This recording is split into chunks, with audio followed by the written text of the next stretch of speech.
aku benar-benar pas-pasan. Jadi alangkah baiknya kita lebihkan jumlah yang diinformasikan oleh klinik atau rumah sakit tersebut.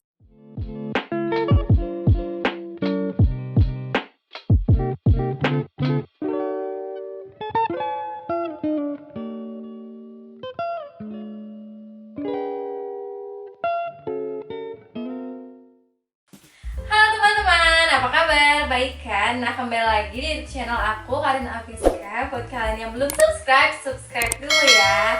Nah, di video kali ini aku akan sharing nih moms, khususnya buat ibu-ibu di rumah yang menantikan kelahiran.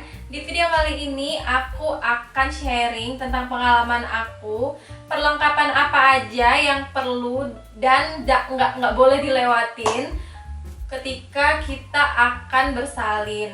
Nah, ini berdasarkan pengalaman aku ya, Mams.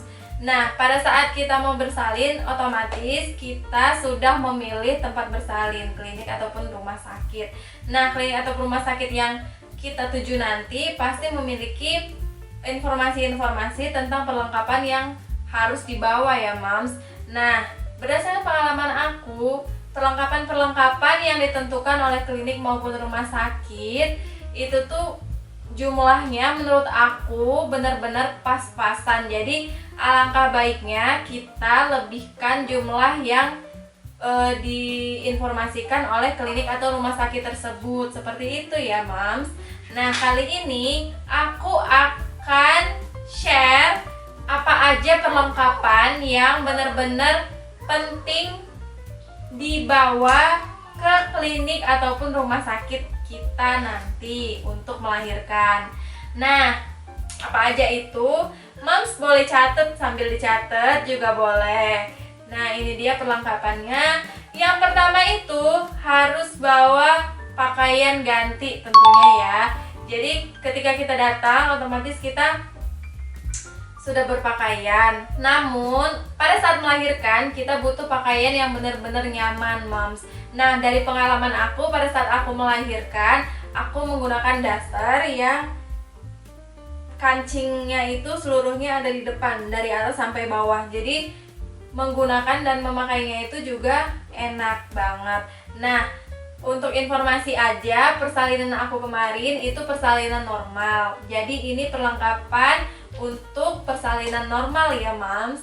Nah, baju ganti itu untuk baju melahirkannya. Kemudian pada saat setelah melahirkan, otomatis kita ganti baju lagi, bersih-bersih. Itu tuh kita harus butuh baju yang nyaman untuk menyusui baby kita nanti. Seperti itu. Jadi bener-bener harus baju busui family yang akan kita bawa ke klinik atau rumah sakit untuk kita bersalin nanti. Seperti itu ya, Mams.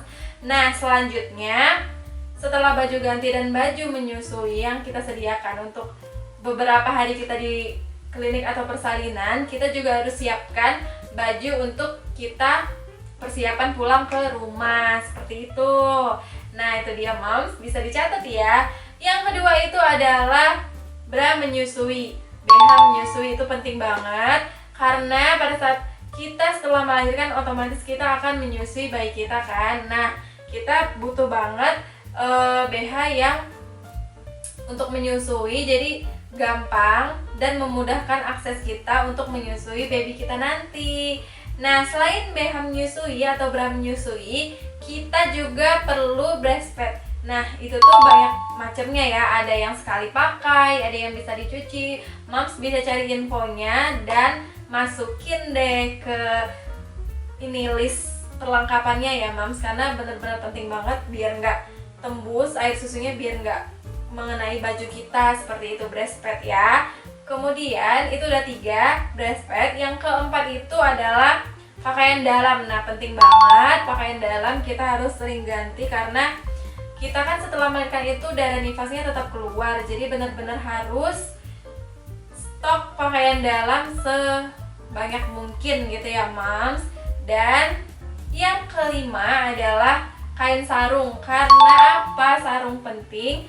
Jadi menurut pengalaman aku itu di bukaan ke-8 itu pecah ketuban di luar. Jadi benar-benar pakaian segala macam itu udah basah, jadi harus diganti oleh sarung. Nah, selain untuk antisipasi itu, kain sarung juga penting pada saat nanti kita mau pakai baju atau berpindah tempat tidur atau mau pengecekan kamar dan lain sebagainya gitu. Jadi menurut aku Moms harus sediain juga kain sarung atau kain jarik ya.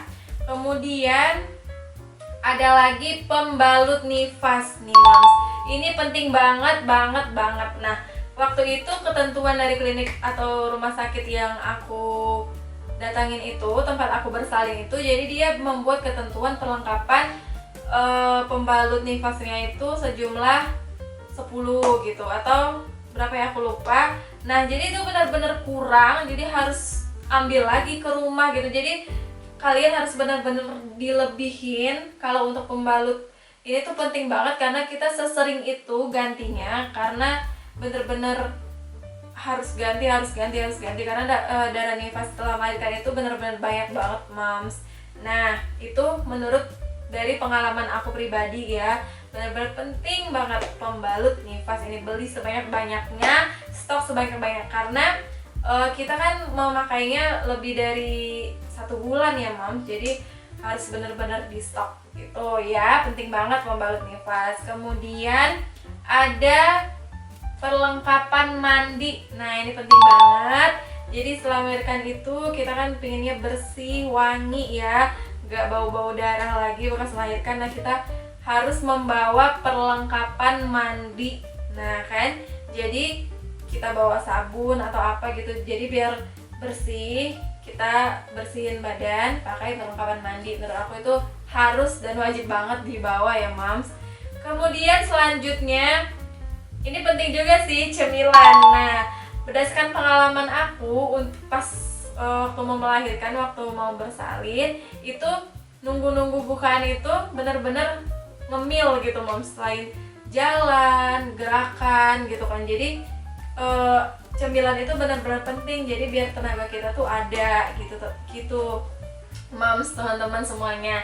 Jadi mau coklat atau apa, jadi yang penting siapin cemilan agar tenaga kita ada saat menjelang bukaan berikutnya gitu Moms. Dulu waktu aku bersalin itu totalnya itu 23 jam, jadi selama itu jadi pasti bener-bener butuh cemilan, bener-bener butuh makanan, jadi siapin ya Moms, penting banget. Kemudian ada korset. Nah, korset siapin atau gurita ibu, kalian bisa siapin ini, bawa, benar-benar penting menurut aku ya. Jadi setelah melahirkan itu kita pakai benar-benar biar nyaman aja gitu perutnya pada saat kita mau memangku baby atau menggendong baby, jadi biar nyaman aja gitu perutnya. Menurut aku penting banget bawa korset. Nah, setelah itu yang paling penting lagi tisu basah. Ini menurut aku wajib banget. Menurut pengalaman aku waktu itu di klinik persalinan itu, mereka membuat ketentuan 2 bungkus tisu basah. Nah, menurut aku itu kurang banget, karena waktu di bukaan 8 aja, waktu pecah ketuban aja, itu tisu basahnya benar-benar habis dan harus cari dan beli gitu Moms. Jadi benar-benar kalian harus lebihin banget bawa tisu basah untuk persalinan normal ya. Kalian penting banget bawa tisu basah. Nah, tisu basah ini tuh menurut aku harus kalian stok banyak. Kalau misalnya ditentuin 2, kalian lebihin lagi 3 atau 4 gitu, karena nggak apa-apa lebih, yang penting jangan sampai kurang, karena susah banget, apalagi kalau misalnya klinik bersalin atau rumah sakitnya itu jauh dari rumah, udah susah. Jadi menurut aku kalian harus bawa lebih gitu Moms, nggak apa-apa, yang penting jangan kurang, karena soalnya bakal ribet gitu. Nah, kemudian handuk kecil, ini penting banget juga, handuk kecil. Jadi pada saat kita nunggu bukaan itu benar-benar tenaga kita itu dikuras banget ya, jadi keringat kita gimana, jadi benar-benar butuh banget handuk kecil agar bisa untuk elap-elap keringat gitu Moms, untuk digenggam dan lain sebagainya. Pokoknya penting banget handuk kecil untuk lap keringat, dan kalau aku kemarin itu untuk genggaman dan lap keringat juga. Nah, selain itu plastik.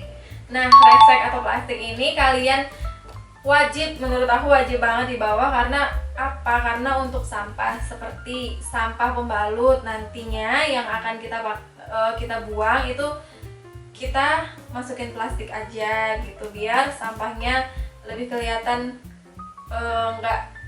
darahnya nggak kemana-mana gitu ya moms. Jadi dimasukin plastik baru dibuang ke tong sampah seperti itu. Menurut aku itu penting banget. Kemudian untuk pakaian-pakaian kotor, nah dimasukin plastik kalau misalnya belum bisa dicuci di rumah sakit, jadi kita bawa pulang kan, jadi kita harus masukin plastik dulu biar bersih gitu ya. Kemudian pompa ASI juga menurut aku penting buat moms yang mau langsung breastfeeding juga oke. Nah, pompa ASI ini alternatif ya. Jadi kalau misalnya belum keluar, untuk jaga-jaga sediain aja pompa ASI, karena baby kita bakal butuh ASI banget. Menurut pengalaman aku, anak aku lahir bener-bener dari malam ke pagi nggak berhenti dia minum ASI. Nah, itu penting banget. Jadi harus dibawa, harus disiapin untuk fasilitas-fasilitas ASI gitu ya moms untuk babynya. Kemudian tisu kering. Nah, tisu kering ini juga penting untuk kita di kamar. Setelah pindah dari ruang bersalin kan kita pindah ke kamar. Nah, menurut aku tisu kering ini penting buat kita, buat babynya juga penting. Nah, itu dia perlengkapan untuk persalinan normal dari aku, menurut pengalaman aku. Nah, ibu-ibu di rumah, moms di rumah, ada nggak perlengkapan yang masih kurang? Bisa komen di bawah ya. Bisa komen di bawah apa aja, tambahin perlengkapannya. Nah, sekian dulu informasi untuk ibu bersalin normal nanti. Perlengkapan apa aja yang perlu dan nggak boleh dilewatin menurut pengalaman aku. Nah, semoga nggak bingung lagi dan suka sama videonya ya teman-teman. Sekian dulu informasi untuk perlengkapan ibu bersalin. Nah, nantikan video selanjutnya dari aku tentang perlengkapan babynya nih moms. Nah, jangan lupa like video ini, komen, tambahin perlengkapan apa aja yang masih kurang, komen di bawah, kemudian subscribe. Terima kasih ya yang udah nonton video ini. Dadah, assalamualaikum.